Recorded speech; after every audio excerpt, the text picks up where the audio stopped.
Hello po mga beshi, magandang hapon. Lumabas nga po pala ako at kinuha yung mga sinampay kasi po umaambon.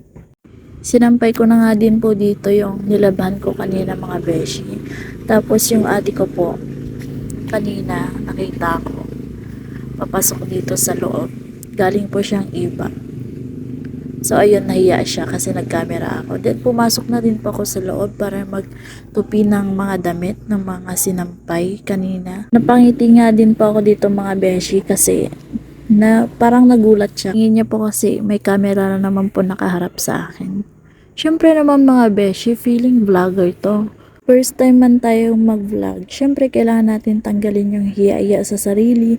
Kailangan po nating humarap sa camera, sa ibang tao, lalo na sa mga tao nakakasalamuha natin. Ayun, hugot ka na naman po, beshi.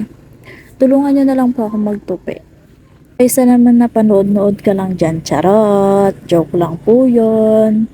Fast forward na po tayo mga beshi sa ating ginagawa na pagtutupi. Iayos naman po natin yung natupi nating damit. So ayun po mga beshi, yan po yung lagayan ko ng damit. Wala po kasi akong Dora box. Di pa natin afford bumili ng Dora box. Siyempre mga beshi, kaysa ibili natin ng Dora box, ibili na lang po natin ng mas kailangan natin sa araw-araw na pamumuhay. Tulad po ng pagkain, ganun. Siyempre, bayad utang ng motor. Charot. Meron po kasi ako beshing hulugan na motor. Siyempre, kailangan natin maglaan ng pambayad.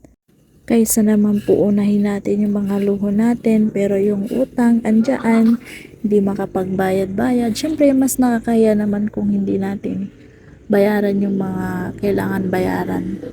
Nakita ko nga din po yung aking lagayan ng damit. Masyado na po siyang maalikabok. At ayun po, pinagpagan ko na rin po para po mabawas-bawasan yung dumi or alikabok po ng aking lagayan ng damit. Tapos kumuha din po ako ng bra. Ibabalik ko na nga rin po tong lagayan ko ng damit. Iaayos ko na po siya kung saan po siya nakalagay. At syempre beshi, meron pa po akong damit na nasa karton. Ibabalik ko na din po kung saan po nakalagay. Masyado po kasing madami yung damit ko, charot. Matapos nga po pala ako nag-ayos ng aking damit mga kabeshi, bumalik na po ako sa tindahan. At sa oras na yan mga kabeshi, inaantok na po ako niyan kasi hapon na po talaga niyan. So ayun po, pangiti-ngiti lang tayo sa camera kasi tapos na naman po tayong nag-ayos ng damit. Dito na naman po tayo, bilang-bilang tayo na napagbentahan. Syempre bukas po, magkukumpra tayo kasi po Sabado, magbabayad po yung may mga utang. Forward po tayo mga beshi. Ito po yung labas ng tindahan.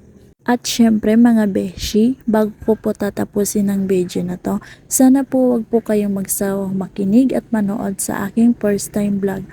Please like and share at yun lamang po. Maraming salamat!